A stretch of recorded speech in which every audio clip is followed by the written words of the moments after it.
Canal érudit officiel.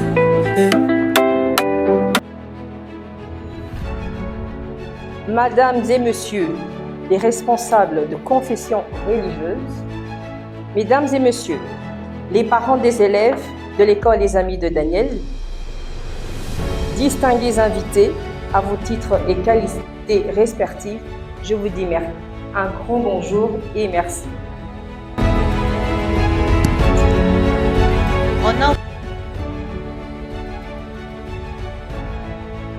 Pluridisciplinaire. Je vais vous parler un peu de l'autisme pour ceux qui ne connaissent pas et pour ceux qui connaissent, en savoir un peu plus.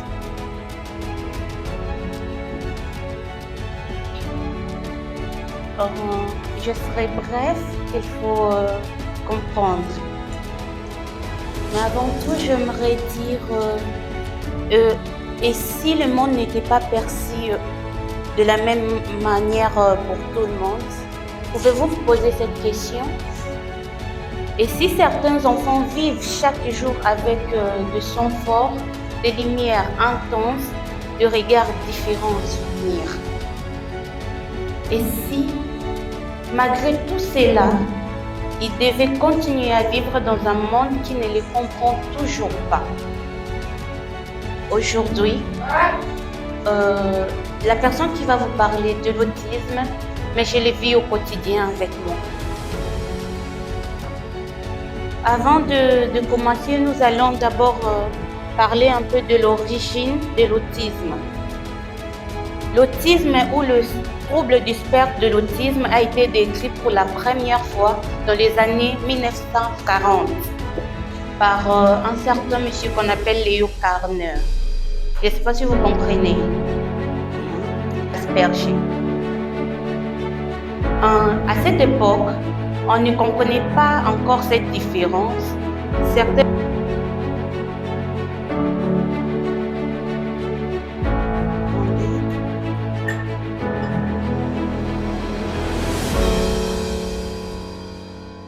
Là, je vais vous donner l'explication simple de l'autisme.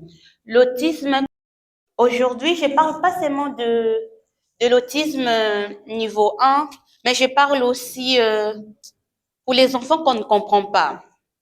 Ces enfants qu'on juge vite. Moi, je suis quelqu'un qui bouge. Je ne suis pas quelqu'un qui est calme. Là, je vous vois un peu trop sérieux, alors je ne comprends pas qu'est-ce qui se passe. C'est vrai qu'on part d'un livre, ça veut dire que ça va plus notre intellect, notre quotient intellectuel, mais il faut bouger. C'est vrai qu'on est là et surtout, c'est pour une bonne cause que nous sommes tous réunis aujourd'hui. N'est-ce pas? J'ai l'impression que vous êtes triste. Hein?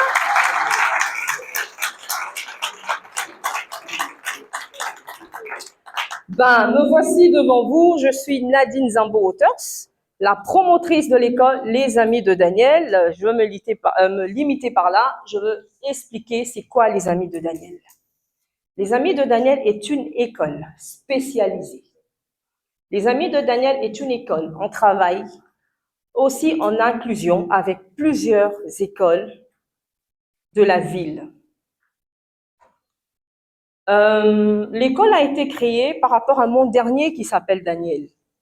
Daniel, il est né en Angleterre, à Londres, et on a tant aimé notre pays. Le papa de Daniel devait venir s'installer à Kinshasa, et à l'âge de 3 ans, on a remarqué qu'on avait un enfant autiste. Et comme j'ai jamais aimé rester en Europe, moi en tout cas, mon Congo, j'aime beaucoup. Il vaut mieux que j'habite ici que de rester en Europe. Et je venais, on l'a diagnostiqué à l'âge de 3 ans, et quand je venais à Kinshasa pour regarder les écoles, en fait, à l'époque, il y a plus de 12 ans, il n'y avait pas. Il n'y avait pas, c'était vraiment rare, vraiment limité pour parler de l'autisme, très peu connu. Et puis je me regarde, je dis, mais en fait, t'es pédagogue, qu'est-ce qui se passe? Je peux faire des formations. À l'université, j'étais en train de faire le business management. Et je devais me concentrer à l'éducation spécialisée, avec des formations, avec des volontariats, pour pouvoir un jour venir aider notre pays. Quand un enfant arrive chez nous, au début c'était très difficile, hein, sincèrement, Moi, fut un choc. Je ne voulais pas accepter que j'avais un enfant pareil. Je ne comprenais pas, j'étais déboussolée. Je me disais, mais qu'est-ce que je veux faire? J'ai demandé même à Dieu, j'ai dit, mais Seigneur, comment je veux faire avec un enfant pareil? Moi qui te suis, je vais dans les églises, je fais beaucoup de choses, mais comment je peux avoir un enfant pareil? Et j'ai tellement demandé à Dieu. Le Seigneur m'a dit, laisse Daniel tranquille, je ferai son nom grand, occupe-toi de ta vie et laisse-moi faire. Ok, je me suis tue. Quand le Seigneur parle, on ne dit plus rien, je me tais. Quand je suis arrivée, je parlais aux personnes, hein, vous connaissez l'autisme, de temps en temps quand je sortais, regardez, je vois quelques enfants, je peux bien reconnaître un enfant autiste, et les parents se cachaient. Les parents ne voulaient pas parler de ça, c'est un sujet tabou, c'est une honte dans les familles, c'est un enfant qui ne sert à rien. Et qu'est-ce que j'ai dit? J'ai dit non. J'ai dit à Daniel, j'ai demandé à Daniel la permission. J'ai dit, Daniel, je vais t'exposer pour aider les autres. Et bien, c'était comme ça. Au départ, je n'avais pas écrit au mur, hein, je n'ai pas écrit les amis de Daniel, mais une fois, j'ai dit que j'essaie d'écrire. J'écris au mur, j'ai reçu beaucoup de coups de fil, mais les parents se cachaient. Ça veut dire que un parent va te dire, Madame, qui est là-bas? Je dis, mais qui est là-bas comme? Non, je veux savoir qui vous recevez, qui est avec vous pour pouvoir emmener mon fils. Je dis, écoutez, papa, j'ai un enfant qui est autiste. Mais comme Dieu est quand même miséricordieux, entre guillemets, je ne dis pas qu'il est vraiment. Parce que moi j'ai des problèmes avec tout le monde, même avec Dieu lui-même. Je commence par lui-même. Alors, comme il est quand même miséricordieux, entre guillemets, il a permis à ce que Madame Nadine et sa famille aient quelques moments de reprise d'espoir. Et c'est ça le quatrième chapitre.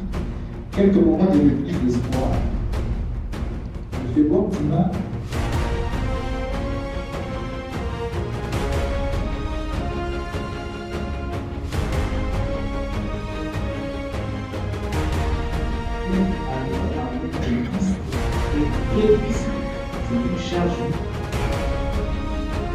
J'ai des larmes comme Madame dit.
Qui est un cas aussi un peu similaire à l'autisme.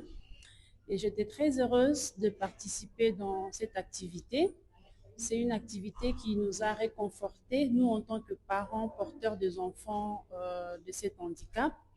J'ai trouvé aussi quelques réponses à travers ceci, quelques réponses par rapport à la situation que nous vivons chaque jour avec cet handicap, ces enfants porteurs de cet handicap. C'est pas facile. Avec les troubles, le comportement, déjà je veux dire que un enfant autiste, ce n'est pas un enfant sorcier, comme le pense la société. Ce n'est pas un enfant sorcier et il n'y a rien de sorcellerie dans cette situation. Ce sont juste des troubles. C'est un type de trouble d'origine génétique, donc ce n'est pas une maladie. L'enfant naît avec et l'enfant mourra avec. Un autiste, c'est un enfant qu'il faut accompagner toute la vie. Il faut accompagner sur base de comportements que l'enfant affiche. Il faut accompagner sur base de difficultés que l'enfant affiche. Il faut accompagner sur base de diagnostics que l'enfant affiche. Un autiste peut présenter des signes de maladie qu'il faut soigner. Un autiste peut avoir faim. Un autiste peut avoir un comportement. À la République démocratique du Congo, un pays potentiellement riche, rempli de ressources humaines, naturelles. Alors, les Congolais sont en train de vous suivre maintenant. Ils voudront savoir qui vous êtes. Ils voudront un peu vous connaître. Vous pouvez vous présenter. Je commence par mon frère. Ok, déjà, je réponds au nom d'Emmanuel Kaliba Ngarabuga. Je suis l'organisateur de Mamo Foundation, Mamo Structure pour tout ce qui va avec cosmétique.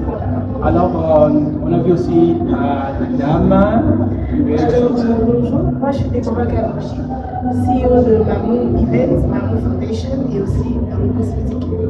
Alors, nous sommes retrouvés ici. Est-ce que vous pouvez nous expliquer qu'est-ce que nous a réunis ici?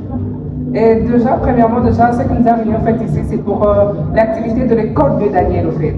Et ils n'ont pas en fait rester silencieux, de faire du bruit dans tout le pays et dans toutes des agences en fait. Parce que déjà là, c'est Mamo Vivance, Mamo Foundation qui a en fait organisé cet événement en fait. L'école de Daniel en fait aujourd'hui et fait sortir le livre pour Daniel en tout cas. Donc c'est pour cela que nous c'était là.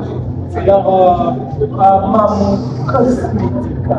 Alors, est-ce que vous pouvez un peu nous en parler plus?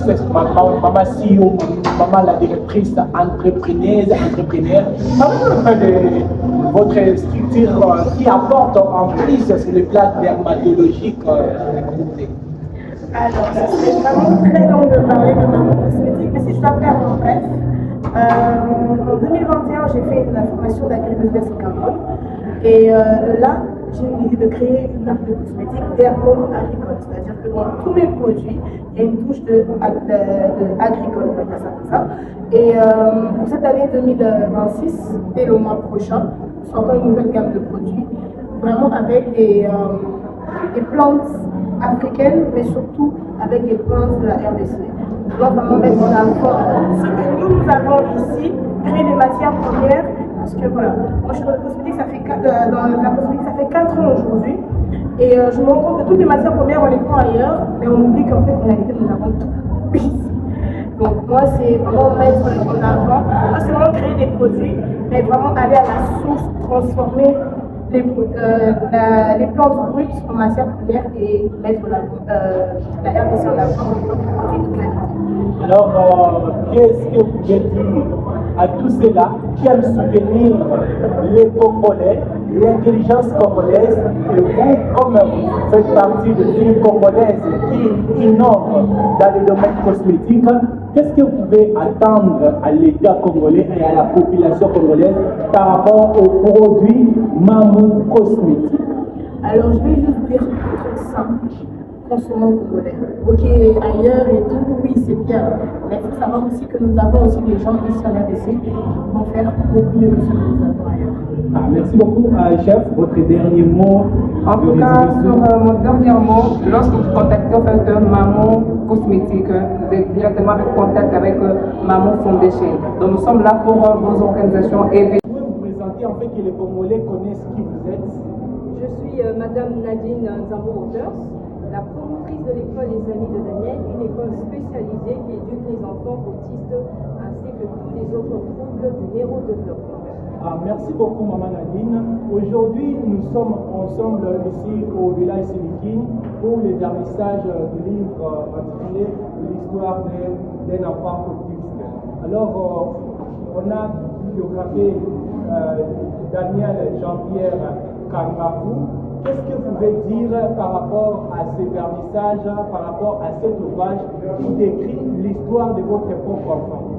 Oui, ça fait quand même plaisir et ça sera bien que les autres parents qui sont encore dans les dénis ou bien ceux qui ne connaissent pas c'est quoi l'autisme puissent comprendre l'histoire d'un enfant autiste, Jean-Pierre Daniel Kangafou, en République démocratique du Congo. Alors, au moment, beaucoup de parents souffrent lorsqu'ils sont face à des réalités d'un enfant autiste. D'autres parviennent à discriminer ces enfants, d'autres parviennent à accuser ces enfants par rapport à certaines réalités spirituelles, la sorcellerie.